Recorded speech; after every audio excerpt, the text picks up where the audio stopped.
नमस्कार, India news Madhya Pradesh Chhattisgarh देख रहे हैं आप। बुलेटिन में मैं हूं आपके साथ अंशिका और चले खबरों की शुरुआत कर लेते हैं। तो इस वक्त की बड़ी खबर आपको बुधनी से बता दें, जहां बुधनी और विजयपुर उपचुनाव की तैयारियां तेज कर दी गई है। स्थानीय नेताओं में किसी एक को मौका मिलेगा। विजयपुर के लिए बीजेपी से रामनिवास रावत का नाम तय किया गया है। बुधनी सीट विशेष रूप से चर्चा का केंद्र है।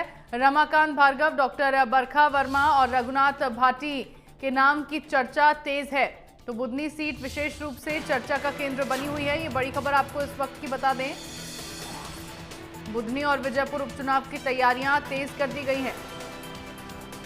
स्थानीय नेताओं में किसी एक को मौका मिलेगा। बुधनी और विजयपुर उपचुनाव को लेकर चर्चाएं लगातार तेज हैं, तैयारियां लगातार तेज है। विजयपुर के लिए बीजेपी के रामनिवास रावत का नाम और बुधनी सीट विशेष रूप से चर्चा में बनी हुई है। डॉक्टर बरखा वर्मा और रघुनाथ भाटी के नाम की चर्चा इस सीट पर है।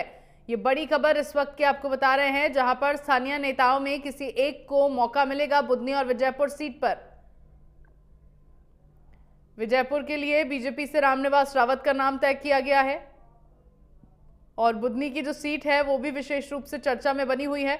डॉक्टर बरखा वर्मा और रघुनाथ भाटी के नाम की चर्चा इस सीट पर है। दो उम्मीदवार देखिए यहाँ पर हैं, लेकिन देखना होगा कि किस नेता को इस बार प्रत्याशी के तौर पर उतारा जाता है इस चुनाव से, इस सीट से चुनावी मैदान में। तो स्थानीय नेताओं में किसी एक को मौका मिलेगा।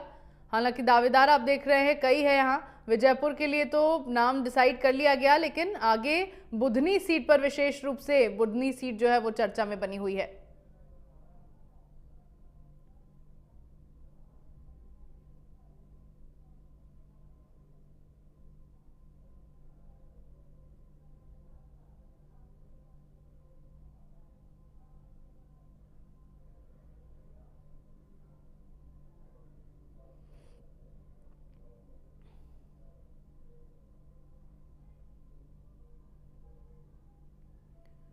तो स्थानीय नेताओं में किसी एक को मौका मिलेगा बुधनी और विजयपुर उपचुनाव सीट पर। चर्चाएं लगातार तेज हैं। विजयपुर के लिए बीजेपी से रामनिवास रावत का नाम तय किया गया है और बुधनी सीट भी चर्चाओं में बनी हुई है।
के लिए बीजेपी से रामनिवास रावत का नाम तय किया गया है।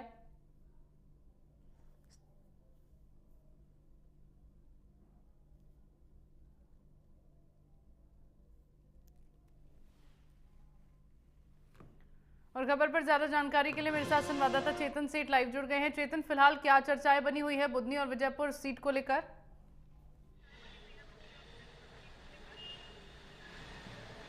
देखिए, भारतीय जनता पार्टी बुधनी और विजयपुर विधानसभा सीट को लेकर पूरी तरीके से तैयारी कर रही है, क्योंकि 13 नवंबर को मतदान होने और 25 तारीख तक आखिरी दिन है नामांकन को लेकर। यही कारण है कि प्रत्याशी के चयन की प्रक्रिया पहले भारतीय जनता पार्टी के प्रदेश कार्यालय में हुई थी और 5 नामों का पैनल बुधनी विधानसभा के लिए दिल्ली किया गया था।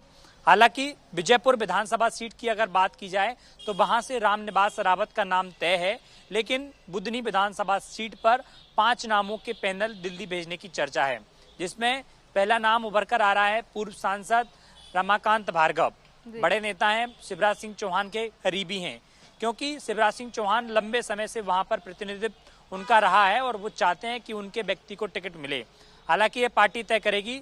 वहीं अगर महिलाओं की बात करें तो महिलाओं में बरखा वर्मा, डॉक्टर बरखा वर्मा का नाम चल रहा है, जो भी सुर्खियों में है। कई प्रदेश के संगठन के तमाम पदों पर वो रही हैं और मध्य प्रदेश के मुख्यमंत्री मोहन यादव की नज़दीकी भी मानी जाती हैं और ओबीसी वर्ग से आती हैं और महिला हैं, तो महिला के तौर पर उनका भी नाम चल रहा है। इसके अलावा रघुनाथ भाटी जो पूर्व विधायक हैं, उनका भी नाम चल रहा है। बीजेपी के जिलाध्यक्ष और मंडल अध्यक्ष का भी नाम चल रहा है। तो ऐसे बीजेपी के कुल मिलाकर 5 नाम चल रहे हैं बुधनी से। हालांकि 25 तारीख है, तो संभावना है कि आज कल में बीजेपी की लिस्ट दोनों विधानसभा को लेकर आ सकती है। बिल्कुल, क्योंकि बुधनी और विजयपुर दोनों ही सीटों पर चर्चाएं लगातार बनी हुई हैं। हालांकि विजयपुर सीट से बीजेपी के नेता का नाम तय कर लिया गया है। अब डॉक्टर बरखा वर्मा को लेकर भी यहाँ पर चर्चा लगातार बनी हुई है। कितनी संभावना है कि एक महिला कैंडिडेट को इस सीट से उतारा जा सकता है, क्योंकि पैनल आप बता रहे हैं अभी आगे भेजा जाएगा, उसके बाद फैसला होगा, लेकिन फिर भी अगर महिला नेता के तौर पर देखा जाए तो कितनी संभावना यहाँ पर है? देखिए, मध्य प्रदेश में लाडली बहना का बड़ा कमाल था और हमने देखा कि विधानसभा चुनाव के बाद कितनी बड़ी तादाद में इसको कैंपेन चलाया गया।